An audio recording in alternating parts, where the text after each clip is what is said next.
അപ്പൊ അളിയൻ കാര്യമൊന്നും അറിഞ്ഞില്ലേ? ഇല്ല. എന്നാൽ ഇനി ഞാനത് പറയാം, ആരും ഞെട്ടരുത്. വേറൊന്നുമല്ല പറയുന്നത്, ഞാൻ വേറൊന്നുമല്ല പറയുന്നത്. സാർ അവിടെ തൊട്ട് ഇവിടെ വരെ അടിച്ചോണ്ട് വരുന്നു, എല്ലാവർക്കും അടിക്കുന്നുണ്ട്. അപ്പൊ സാർ നിങ്ങൾക്കുള്ള വണ്ടിക്ക് പൊല്യൂഷൻ വേണോ വേണ്ടേ? അപ്പൊ ഇതിന് ഈ വണ്ടിക്ക് എന്താ പൊല്യൂഷൻ ഇല്ലാത്ത? ഇത് വടി കൊടുത്ത് അടി വാങ്ങുന്ന പരിപാടിയാണല്ലോ ബാബു. അപ്പൊ നിങ്ങൾ സർക്കാരിന്റെ വണ്ടിക്ക് നിങ്ങൾ അടിക്കും. നിങ്ങൾ 1-2 5000 രൂപ ഞാൻ അടിച്ചത്. 5000 രൂപ ഞാൻ എനിക്കില്ലാതെ 5000 രൂപ. അല്ല സാറ് നിക്ക്, അല്ല ഒരു നിയമപരമായിട്ടത് അല്ലല്ല, അങ്ങനല്ല, അങ്ങനെ പോകാൻ പറ്റും സാറ്. അല്ല അവിടെ നിക്ക് സാറ്, ഇത് അടിച്ചിട്ട് പോയാൽ മതി. നിക്ക് സാർ അവിടെ നിക്ക്. മോനെ സാർ ചോദിച്ചു ഉത്തരം കൊടുക്ക്. സാർ അവിടെ നിക്ക്, ഒന്ന് നിക്ക്, അവിടെ നിക്ക്. അല്ല വേറെ കാര്യങ്ങളൊന്നും അല്ല, നിങ്ങൾ അങ്ങോട്ട് സൈഡിലോട്ടൊന്ന് ഒതുക്കിയിട്ട്. സർക്കാരിന്റെ അല്ലേ, എല്ലാവർക്കും നിയമം ബാധകമാണോ സാറേ? ഞാൻ പറയുന്നേക്ക് ഇപ്പൊ നിങ്ങളെ വണ്ടിക്കകത്ത് ഇപ്പൊ ഒരു പൊല്യൂഷൻ 2000 രൂപ പെറ്റി അടിക്കും. ആൾക്കാരാ സ്വന്തം കാര്യം ചിന്താവാന്നുള്ള ഒറ്റ ചിന്തല്ലേ ഉള്ളൂ. അത് നിങ്ങൾക്കുള്ള ഇതാണോ പൊല്യൂഷൻ?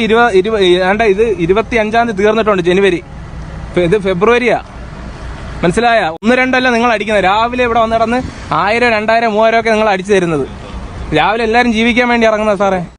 കിട്ടിയ മുതലും പലിശ ചേർത്ത് കിട്ടി. ഒന്ന് അടിച്ചു നോക്കി സാറ്.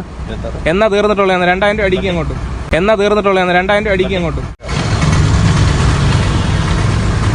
അല്ല മെനങ്ങാന്ന് എനിക്ക് 5000, 10000 ഒരു വണ്ടിക്കകത്ത് കിടക്കുന്ന പറ്റിയെന്ന് പറയാം. 7000 ചുമ്മാ ഫോട്ടോ എടുത്താൽ കിട്ടുക. അല്ല അവരെ വണ്ടി ക്ലിയർ ആവണ്ടേ? ഒരു മൊത്തം അവിടെ തൊട്ട് ഇവിടം വരെ അടിക്കും. മെനങ്ങാന്ന് 5000 രൂപ അടിച്ചു തന്നു, പൊല്യൂഷൻ അല്ലാത്ത 2000. ഇവരെ വണ്ടിക്കകത്ത് എന്തോ കൊമ്പുണ്ടോ? കാര്യങ്ങളൊക്കെ കൈവിട്ട് പോയല്ലോ തിരുവട്ടമാ. ഞാൻ തിരുവനന്തപുരത്തേക്കൊന്ന് വിളിച്ചാലോ? നീ പോയി വിളിച്ചോടാ, ഞാൻ പോ. എല്ലാരും ജീവിക്കാൻ വേണ്ടി തന്നെ നടക്കുന്നത്. ഇതിനകത്ത് ആദ്യം ഇത് ക്ലിയർ ആക്കും സാറേ. ക്ലിയർ ആക്കിയിട്ട് നിങ്ങൾ മറ്റുള്ളവരെ നന്നാക്കാൻ നടക്കി. അടിച്ചോ? ഞങ്ങളിപ്പോ എടുത്തിട്ട് കാണിച്ചാൽ മതി, എടുക്കുമ്പോ തനിയെ മാറിക്കോളും.